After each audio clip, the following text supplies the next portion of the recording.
Hi friends, எல்லாருக்கும் வணக்கம். Welcome to வினாஷன் UPSC. UPSC CSAT preparation 2024 prelims June 16 exam conduct பண்ண போகிறாங்க. எக்ஸாமுக்கு இன்னும் 60 நாள் இருக்குது. இந்த 2 மாதம் சிசாட் ப்ரிப்பரேஷன் என்ன மாதிரி கொண்டு போகணும், என்னென்ன விஷயங்கள் ஃபோக்கஸ் பண்ணணும், என்னென்ன விஷயங்கள் மைண்டில் ஸ்ட்ராங்காக ஃபிக்ஸ் பண்ணிக்கணும், லாஸ்ட் ஒரு 5 to 8 இயர்ஸ் எந்த மாதிரி கேட்டிருக்காங்க, இந்த விஷயங்கள்லாம் கிளியராக பார்க்க போகிறோம். லாஸ்ட் 2 month யூபிஎஸ்சிக்கு சிசாட் ப்ரிப்பரேஷன் ரொம்ப அவசியமான ஒன்று. ஜிஎஸ்க்கு எந்த அளவுக்கு இம்பார்ட்டன்ஸ் கொடுக்குறோமோ, history, geography, polity, current affairs, அந்த அளவுக்கான வெயிட்டேஜ் சிசாட்டுக்கு கொடுங்க. ஏன்னா ரீசெண்ட் இயர்ஸாக சிசாட்டோட இம்பாக்ட் பெரிய அளவில் இருக்குது யூபிஎஸ்சியை பொறுத்த வரைக்கும். நிறைய பேர் ஜிஎஸ் செம்மையாக பண்ணியிருப்பாங்க, சிசாட்டில் கோட்டை விட்டு நிறைய பேர் இருக்காங்க. அது தப்பாக பண்ணிடாதீங்க. லாஸ்ட் 2 மாதம் சிசாட்டுக்கும் ஈக்குவல் வெயிட்டேஜ் கொடுங்க. மேக்ஸில் எவ்வளோ பெரிய புலியாக இருந்தாலும், எவ்வளோ பேர் டாப்பராக இருந்தாலும் யூபிஎஸ்சிக்குள்ளே வரும்போது கொஞ்சம் தடுமாற்றம் வரலாம். அதனால் முடிஞ்ச வரைக்கும் ப்ராப்பராக ப்ராக்டிஸ் பண்ணிவிட்டு போங்க. Okay, right. சரி, இந்த ட்ரெண்ட் எந்த மாதிரி கேட்டிருக்காங்க இதெல்லாம் பார்க்குறதுக்கு முன்னாடி ஒரு சில பேசிக்கான விஷயங்கள் பார்த்துட்டு நம்ம வந்துடலாம். ஸோ என்னென்ன டாபிக்ஸ் நம்ம வந்து பார்க்க போகிறோம் அண்ட் ப்ரீவியஸ் இயர் எந்த மாதிரி கேட்டிருக்காங்க, கொஷின்ஸ் கேட்டிருக்காங்க, இதெல்லாம் பார்க்குறதுக்கு முன்னாடி ரொம்ப பேசிக்கான விஷயங்கள் நம்ம பார்த்துலாமே. கொஞ்சம் மொக்க போடுற மாதிரி தான் வந்திருக்கும், பட் இது எல்லாமே மைண்டில் இருந்தாகணும், அதுக்காக தான். ரைட், ஃபஸ்ட்டு எக்ஸாம் பேட்டர்ன் ஸ்ட்ராங்காக தெரிஞ்சுக்கோங்க. நிச்சயமாக தெரிஞ்சிருக்கும். சிம்பிளாக பார்த்துருவோம். மொத்தம் 80 கேள்விகள், ஒரு கேள்விக்கு 2.5 மார்க்கு, கொடுக்க போகிறது 200 மார்க்கு. இந்த 200 மார்க்கில் நீங்கள் 67 மார்க் மேலே எடுத்தால் குவாலிஃபை ஆகிடலாம். சிசாட் குவாலிஃபை ஆனதான் ஜிஎஸ் உங்கள் பேப்பர் வேலிடேட் பண்ணுவாங்க. ரைட், எதுக்காக இந்த மார்க்ஸ் நான் இங்கே சொல்கிறேன் அப்படின்னா, இங்கே நெகட்டிவ் மார்க்கும் அப்ளிகபிள் ஆகுது. ரைட், அப்போது கேட்க போகிற 80 கேள்விகளில் 27 கேள்விகள் நீங்கள் கரெக்டாக போட்டுட்டிங்கன்னா 67.5 மார்க் வரப்போது சிசாட் குவாலிஃபை ஆகிடலாம். கேட்க போகிற 80 கேள்வியுமே சரியாக போட முடியுமான்னு கேட்டிங்கன்னா சரியாக போட முடியாது. அப்போ என்ன பண்ண போகிறோம், எத்தனை கேள்விகள் நான் சரியாக போட போகிறேன், இந்த மாதிரியான விஷயங்கள் நீங்கள் வீட்டிலே கேல்குலேட் பண்ணி ஆகணும். இந்த சிசாட்டில் ஸ்ட்ராங்காக இருக்கலாம், மேக்ஸ் ஸ்ட்ராங்காக இருக்கலாம், பட் நெகட்டிவ் மார்க் அப்ளிகபிள் ஆகிடுச்சுன்னா ரொம்ப தப்பாயிடும். சிசாட் பொறுத்த வரைக்கும் possible question safe zone 38 to 45 safe ஜோனாக வந்திருக்கும். இது என்ன மாதிரி நீங்கள் கேல்குலேட் பண்ணி வச்சுக்கணும். ஃபார் எக்ஸாம்பிள், நீங்கள் ஒரு 40 கேள்விகள் அட்டன் பண்ண போகிறீங்க. இந்த 40 கேள்விகளில் 35 கேள்விகள் நான் சரியாக போடுறேன், 5 கேள்விகள் தப்பாக போடுறேன். அப்போ என் மார்க் இங்கே 87.5 மார்க் எனக்கு வரப்போகுது, இங்கே 12.5 மார்க் வரப்போகுது. ஸோ இதை மைனஸ் பண்ணிவிட்டுனா வரப்போகிற ஃபைனல் மார்க் 75 எனக்கான மார்க் வரப்போகுது. நான் இங்கே குவாலிஃபை ஆகிட்டேன். ஸோ இந்த மாதிரியான விஷயங்கள் 40 அட்டன் பண்ணால் எவ்வளோ சரியாக போடணும், 42 அட்டன் பண்ணால் எவ்வளோ தப்பாக வந்து போட போகிறேன், இந்த மாதிரி விஷயங்கள் ஒரு ரஃப் கால்குலேஷன் மைண்டில் போட்டுக்கோங்க. எக்ஸாம் ஹாலில் போட முடியாது, சேம் டைம் 80 கேள்வியும் சரியாக பண்ண முடியாது. அக்யூரேசி ரொம்ப வந்து அவசியம்.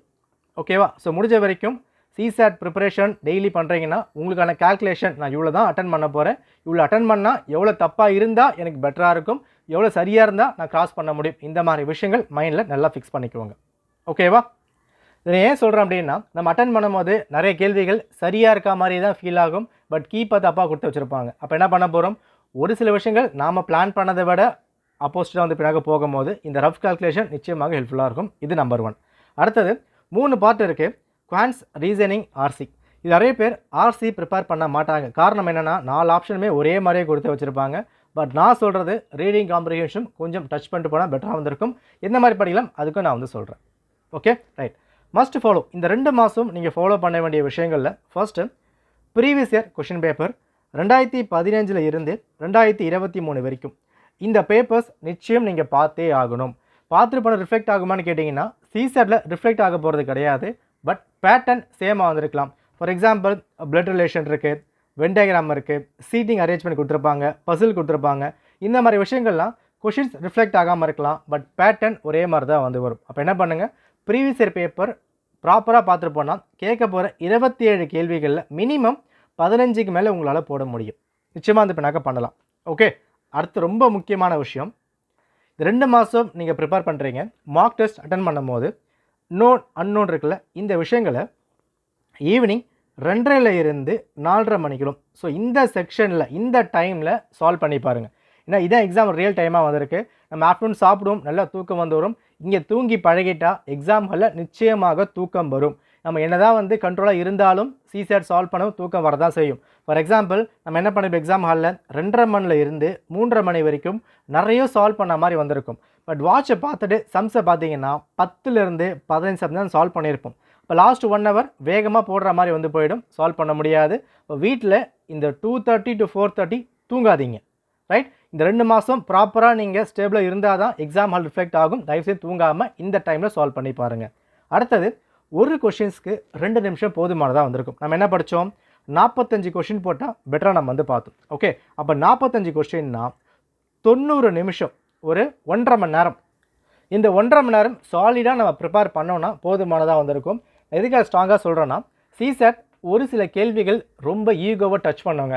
ஈஸியான சம்மாக கொடுத்து வச்சுருப்பாங்க, சால்வ் பண்ணணும்னு தோணும், நம்ம படிச்சிருப்பீங்க, ஷார்ட்கட் பார்த்துருப்பீங்க, பட் ஆன்சர் வராது. அப்போ என்ன ஆகிடும், எப்படி இது வராமல் போயிடுச்சு, இந்த ஈகோ பெருசாக டச் பண்ணணும். ஒரு கொஸ்டின் 2-3 நிமிஷத்துக்கு மேலே சால்வ் பண்ணாதீங்க. தப்பாக வருதா அதை விட்டுட்டு அடுத்த கேள்விக்கு போங்க. ஒரே கேள்வி ரொம்ப நேரம் இருக்காதீங்க. இது ஒன்று. அடுத்தது, எல்லாத்துக்குமே ஷார்ட்கட் ஒர்க் அவுட் ஆக போகிறது கிடையாது. லாஜிக் அப்ளை பண்ணுங்கள். நிச்சயமாக லாஜிக் அப்ளை பண்ணால் கரெக்டாக வந்திருக்கும். நம்ம 2022 பேப்பர் சால்வ் பண்ணியிருப்போம், ஒரு 50 கேள்வி இது வரைக்கும் சால்வ் பண்ணியிருக்கோம். அந்த 50 கேள்விக்குமே ஃபார்முலா கிடையாது, லாஜிக்காக தான் அப்ளை பண்ணியிருப்போம். கொஷின் பார்த்தாலே அங்கே ஆன்சர் பார்த்திருக்கும், அதை நீங்கள் வந்து பிடிச்சிக்கணும். ஓகே, சரிங்க. டாபிக்ஸ் யூபிஎஸ்சி சிசேட்டில் எந்த ஆர்டரில் போனால் கரெக்டாக வந்திருக்கும், அதிகமான வெயிட்டேஜ் எப்படி வந்து வருது, இல்லை ஃபஸ்ட்டு பார்க்க போகிறது போர்ட் மாஸ் ரூல் பேசிக் தாங்க. Addition, subtraction, multiplication, division, square root, cube root, இந்த மாதிரி விஷயங்கள் ஸ்ட்ராங்காக இருந்தாலே சிசேட்டில் பாதி நம்ம சால்வ் பண்ணிடலாம். நிறைய கேள்விகள் இந்த மாதிரி தான் கேட்பாங்க. ஸோ கொஷின்ஸ் பார்க்கும்போது ரொம்ப டிப்பிக்கலாக இருக்க மாதிரி வந்திருக்கும், பட் நல்லா அனலைஸ் பண்ணி பார்த்தீங்கன்னா வெறும் அடிஷனோ சப்ராக்ஷன் தான் இருக்க போகுது. இதை நீங்கள் ஸ்ட்ராங் பண்ணுங்கள். அதாவது ஒரு கொஷின் வந்து பார்க்குறீங்க, 7+8 இருக்கா, இதை பார்க்கும்போது இது 15ன்ற மாதிரி புரியணும். 8 × 5 இருக்கா, இதை பார்க்கும்போது 40ன்ற மாதிரி வந்து புரியணும். நீங்கள் டேபிள்ஸ் போட்டு பார்க்கக்கூடாது. ஒரு சில விஷயங்கள் அதை பார்க்கும்போது டக்கு டக்குன்னு சால்வ் பண்ணுற மாதிரி இருந்தால் தான் சிசேட் சால்வ் பண்ண முடியும். ஸோ பேசிக் ஸ்ட்ராங் பண்ணுங்கள். இதுக்கப்புறம் இந்த ஆர்டரில் கொண்டு போங்க. Number system, LCM, ratio, percentage, average, SI CI, time and work, time and distance, இந்த ஆர்டரில் அதிகமான வெயிட்டேஜ் ஒரு லாஸ்ட் ஒரு 5 to 8 டேஸாக கேட்டுக்கிட்டு இருக்காங்க. இந்த மாதிரி நீங்கள் வந்து பார்த்துக்கலாம். Okay, right. So UPSC trend இந்த மாதிரி இருந்திருக்கு பாருங்கள். எல்லா வருஷமும் உங்களுக்கு ரீடிங் காம்ப்ரிஹென்ஷனும் கேட்க தான் செய்கிறாங்க. ஸோ காம்ப்ரிஹென்ஷன் 30, 27, 30, 27, இங்கே மட்டும் 20 வந்திருக்கு. லாஸ்ட் இயர்ஸில் 27 கேட்டிருக்காங்க. ஓகே, அப்போ கேட்க போகிற கேள்விகளில் மொத்தம் 80 கேள்வி இருக்குன்னா, இந்த 80 கேள்விகளில் உங்களுக்கு 50 நிச்சயமாக சம்ஸாக கேட்க போகிறாங்க. ஒரு 30 கேள்விகள் இருந்து 35 கேள்விகள் ஆர்சி வரப்போகுது. Okay, right. நான் ஆர்சி சால்வ் பண்ணலாமான்னு கேட்டால் எஸ், சால்வ் பண்ணலாம். எந்த மாதிரி பண்ண முடியும், ரொம்ப simple. Previous year, last 5 years எடுத்துக்கோங்க. அந்த 5 இயர்ஸில் அந்த வார்த்தைகள் கிரிட்டிக்கலி அனலைஸ், கம்பேர் பண்ண சொல்லியிருப்பாங்க, எவால்வேட் பண்ண சொல்லியிருப்பாங்க, அந்த மைய கருத்து கேட்பாங்க, அசம்ஷன் கேட்பாங்க. அந்த ஒரு கொஷின்ஸ்லுமே கேட்கப்பட்டிருக்க அந்த பேராகிராஃபில் எந்த மாதிரி கொடுத்துருக்காங்க. இப்போ 4 லைன் வந்திருக்கு, இந்த 4 லைனுக்கு 4 ஆப்ஷன் கொடுத்துருப்பாங்க. ஓகே, இந்த 4 லைனுமே படித்து பாருங்கள். 4 லைன் படித்து பார்த்துட்டு உங்களுக்கு என்ன விஷயம் வந்து தோணுது, பட் உங்களுக்கு ஒரு ஆப்ஷன் வந்து தோணுது, பட் கீழே சி வந்து கொடுத்துருக்காங்கன்னா, இந்த ஏக்கும் சிக்கும் ஒரே மாதிரியான ஆன்சர் இருந்தாலும் என்ன வேறுபாடு வருது. இப்போ லாஸ்ட் 5 to 8 இயர்ஸில் அந்த கொடுக்கப்பட்டிருக்க வார்த்தைகள் கிரிட்டிக்கல் அனலைஸ், எவால்வேட், இந்த மாதிரி விஷயங்கள் எடுத்துகிட்டு அந்த வார்த்தைக்கு அந்த பேராகிராஃபில் லிங்க் பண்ணுங்கள். அதுக்கும் இதுக்கும் கம்பேர் பண்ணி பார்த்தாலே மினிமம் ஒரு 4 கேள்வி to 5 கேள்விகள் ஆர்சி நீங்கள் சால்வ் பண்ணிட்டாலே இன்னும் பூஸ்டப்பாக வந்து பின்னாக இருக்கும். சால்வ் பண்ண முடியுமான்னு கேட்டால் நிச்சயமாக பண்ண முடியும். ஒரு 1.5 மாதம் 45 நாள் ப்ராப்பராக ஆர்சி நீங்கள் டெய்லி கொண்டு போனீங்கன்னா நிச்சயமாக 5-10 கேள்வி கூட சால்வ் பண்ண முடியும். அது பார்க்க தான் கஷ்டமாக இருக்க மாதிரி வந்து ஃபீல் ஆகும், பட் படித்து பார்த்துட்டு அது கொடுக்கப்பட்டிருக்க மெயின் திங்கை நம்ம உள்ளே உருவி எடுத்துட்டோம்னா ஈஸியாக வந்து பண்ணிடலாம். ஓகேவா, இது ஆர்சி பொறுத்த வரைக்கான விஷயங்கள். என்னென்னா, படிக்கும் போது ஒரு கொஷின் கொடுத்துருப்பாங்க, கொஷினில் கம்பேரிசன் இருக்கா அந்த மாதிரி கேட்டிருப்பாங்க, பட் அந்த பேராகிராஃபில் கம்பேரிசன் எங்கேயுமே பண்ணியிருக்க மாட்டாங்க, பட் இன்டெரக்டாக கம்பேர் பண்ண மாதிரி ஒரு ஃபீல் வந்து வரும். அதை கண்டுபிடிச்சிட்டா ஆர்சி ஈஸியாக வந்திருக்கும். ப்ராக்டிஸ் பண்ணி பாருங்கள். ஓகே, அடுத்து பாருங்கள், பேசிக் நியூமரேசி, டேட்டா இன்டர்பிரேஷன், இதில் 35 கேள்வி கேட்டிருக்காங்க. ஸோ பேசிக்கான விஷயங்கள்லாம் நம்ம இந்த ப்ரீவியஸ் கொஸ்டின் வந்து பார்ப்போமே. இப்போ இந்த கேள்வி வந்து பாருங்கள், நீங்கள் என்னங்க கேட்டிருக்காங்க.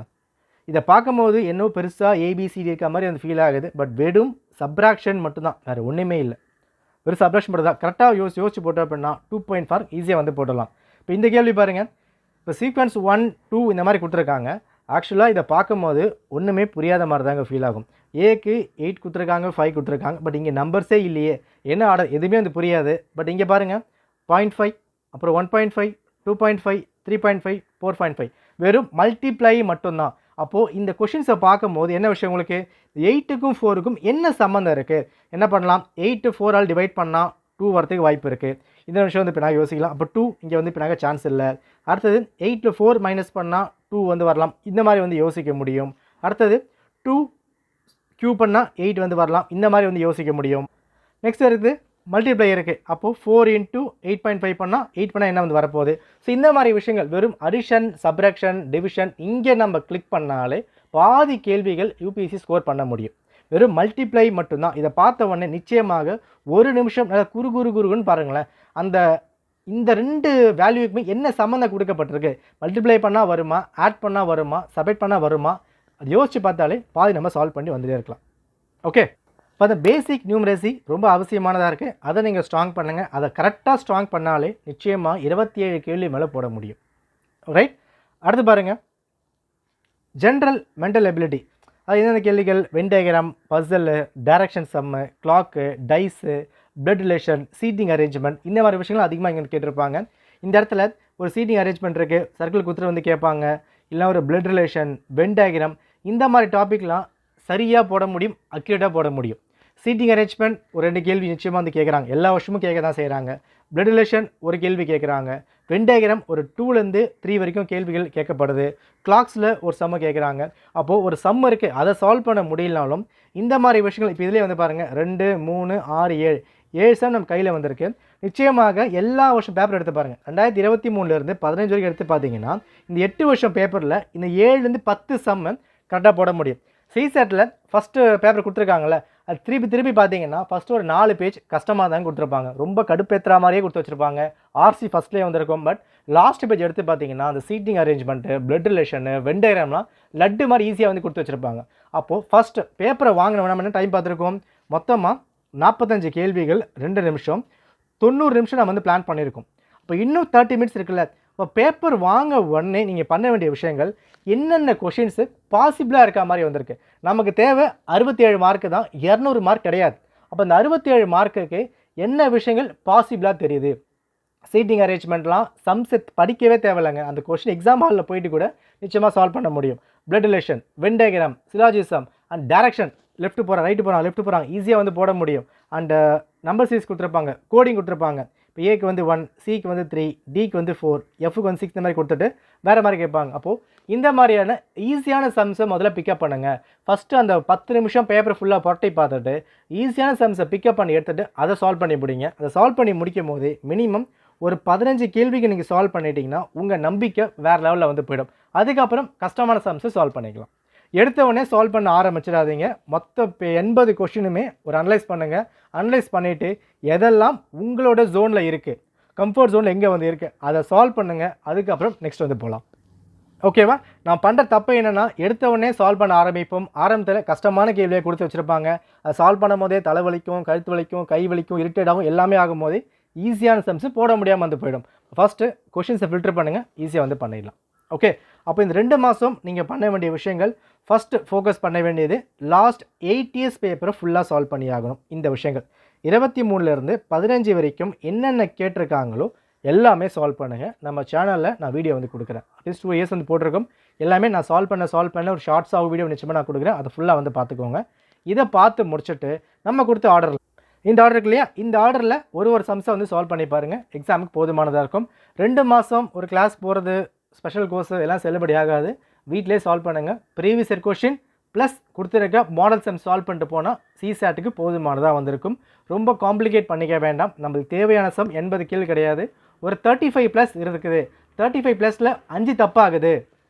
இந்த மாதிரி மைண்டில் ஒரு ரஃப் கால்குலேஷன் பண்ணிட்டீங்கன்னா எக்ஸாமுக்கு ரொம்ப ஈஸியாக வந்து சால்வ் பண்ணி பார்த்துட முடியும். ஓகே, ஸோ சிசாட் இந்த மாதிரி தான் ப்ரிப்பேர் பண்ணி ஆகணும். மைண்டில் வச்சுக்க வேண்டியது டைம் எந்த அளவுக்கு நீங்கள் கன்சியூம் பண்ண போகிறீங்க, எவ்வளோ சேவ் பண்ண போகிறீங்க, என்னென்ன விஷயங்கள் அதிகம் ஃபோக்கஸ் பண்ண போகிறீங்க, ஆர்சி எப்படி வந்து பண்ணோம் அதை வந்து பார்த்துக்குவோங்க. ப்ரீவியஸ் இயர் கொஷின் ஸ்ட்ராங்காக தயவு செஞ்சு பார்த்துட்டு போங்க.